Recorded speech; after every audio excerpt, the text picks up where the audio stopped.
देखिए 15 दिन पहले जो ये पूरा धमाका हुआ उससे तकरीबन 15 से 16 दिन पहले जो है ये डॉक्टर मुजम्मिल को मिला था और उसने वो स्टोर करके रखा था फरीदाबाद। लेकिन अब जांच क्योंकि तेज हो गई है, जैसे ही कल एनआईए की टीम को जांच सौंपी गई तो एनआईए की टीम तुरंत मौके पे पहुंची और जो धमाके वाली साइट है और उसके आसपास का जो पूरा एरिया है वहां पे जो है सर्च ऑपरेशन चलाया गया। इसके अलावा मैं आपको बता दूं तकरीबन 40 से ज्यादा जो एग्जिबिट्स हैं वो एफएसएल ने रिकवर किए और अब एफएसएल को स्पॉट से 2 जिंदा कारतूस भी बरामद हुए हैं। इसके अलावा जो हमारे सोर्सेज हैं, टॉप सोर्सेज, उनका ये कहना है कि 2 तरह के जो विस्फोटक हैं उनके ट्रेसेस एफएसएल को मिले हैं। फिलहाल अब क्योंकि कल देर रात जो है तमाम जो एग्जिबिट्स हैं वो ऑफिशियली एफएसएल को हैंडओवर किए हैं दिल्ली पुलिस ने और अब माना जा रहा है कि आज देर शाम तक एक प्राथमिकी जो रिपोर्ट है, प्राथमिक रिपोर्ट वो जो है एफएसएल दिल्ली पुलिस को सौंप सकता है, जिससे इनिशियली रिपोर्ट मिलने के बाद दिल्ली पुलिस जो है वो अपनी जांच शुरू कर सकती है। क्योंकि जब तक एफएसएल की रिपोर्ट नहीं आती है किसी भी तरह से पता नहीं चलता है कि किस तरह का विस्फोटक था, किस तरह की कई धमाके में जो है एक्सप्लोजन का किस तरह का इस्तेमाल किया गया। ये तमाम ऐसे पॉइंट्स हैं जिनको लेकर पुलिस इंतजार कर रही है एक आधिकारिक तौर पर कि कुछ पुष्टि हो जाए, जिसके बाद जो मॉडस ऑपरेंडी होती है, तमाम जो टेरर ऑर्गेनाइजेशन है उसको आइडेंटिफाई किया जाएगा। उसके बाद जो है उसमें आगे रेड्स और बढ़ाई जाएंगी। तो फिलहाल आज देर रात तक जो है माना जा रहा है कि एफएसएल की रिपोर्ट जो है वो इनिशियली रिपोर्ट दिल्ली पुलिस को और साथ ही साथ एनआईए को, दोनों को मिल सकती है, जिसके बाद आगे की जो है जांच अमित तेज होगी। जी,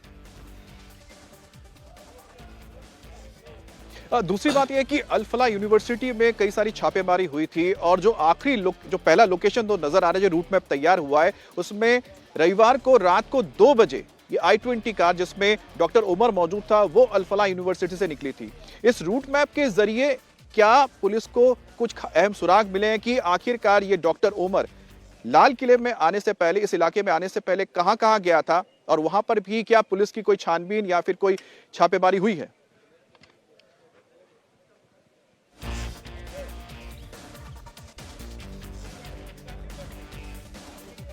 इलाका है, सुनहरी मस्जिद का इलाका है, इसके अलावा मयूर विहार की बात की जा रही है और ओखला इंडस्ट्रियल एरिया, जो ओखला का एरिया है वहां के पेट्रोल पंप की बात की जा रही है। इसके अलावा बदरपुर टोल प्लाजा से इसने दिल्ली में एंट्री करी। ये तमाम ऐसे पॉइंट्स हैं। अब फिलहाल दिल्ली पुलिस जो है पूरी टाइमलाइन बना रही है इसके, दिल्ली पुलिस की स्पेशल सेल, क्योंकि जांच जो है एनआईए को दे दी गई है तो आधिकारिक जांच तो एनआईए करेगी, लेकिन जो दिल्ली पुलिस भी अपनी एक पैरेलल जांच करती है, क्योंकि हादसा जो है जो धमाका है वो दिल्ली में हुआ, तो लिहाजा अब जो जांच एजेंसीज हैं वो अपनी अपनी इंक्वायरी कर रही हैं। एक पूरा रूट मैप बनाया जाएगा, किस टाइम जो है अल फलाह यूनिवर्सिटी से डॉक्टर उमर मोहम्मद निकला i20 कार लेकर, किस रूट से होते हुए आया, बीच में उसे कौन कौन मिला, किस किस से उसने फोन पर बात की, क्योंकि जाहिर सी बात है उसके पास फोन भी होगा। अब धमाके में उसका फोन पुलिस को मिला या नहीं मिला ये एक अलग बात है। फिलहाल उस फोन की भी तलाश है और साथ ही साथ अगर फोन गाड़ी में ब्लास्ट के दौरान खत्म हो गया, बेकार हो गया, जल गया, तो उस फोन में नंबर कौन सा था, मोबाइल नंबर जो है वो निकालना एजेंसीज के लिए बड़ा जरूरी है। क्योंकि जो डॉक्टर मुजम्मिल है वो भी फोन यूज कर रहा था, तो वो डॉक्टर उमर मोहम्मद के साथ संपर्क में होगा लगातार, तो उनके सीडीआर से जो है डिटेल निकाली जाएगी, जिसके बाद जो डॉक्टर उमर मोहम्मद है उसकी सीडीआर डिटेल निकाली जाएगी, जिससे पता लगाया जा सके कि वो धमाके से पहले किस किस व्यक्ति के साथ संपर्क में था, क्या बात हुई, कितनी देर बात हुई, किस किस लोकेशन पर बात हुई। क्योंकि ये भी कहा जा रहा है कि ये पैनिक अटैक था, तो क्योंकि जिस तरह का जो विस्फोटक गाड़ी में था उससे अमित इतना जरूर है कि कैजुअलिटी ज्यादा हो सकती थी। अगर जो है ये पैनिक अटैक था तो वाकई में जो है कैजुअलिटी ज्यादा हो सकती थी, लेकिन गनीमत ये रही कि सोनू, आपने एक बहुत अहम बात इसमें जो कही है वो है कि करीब 11 घंटे बिताए थे इस धमाके से पहले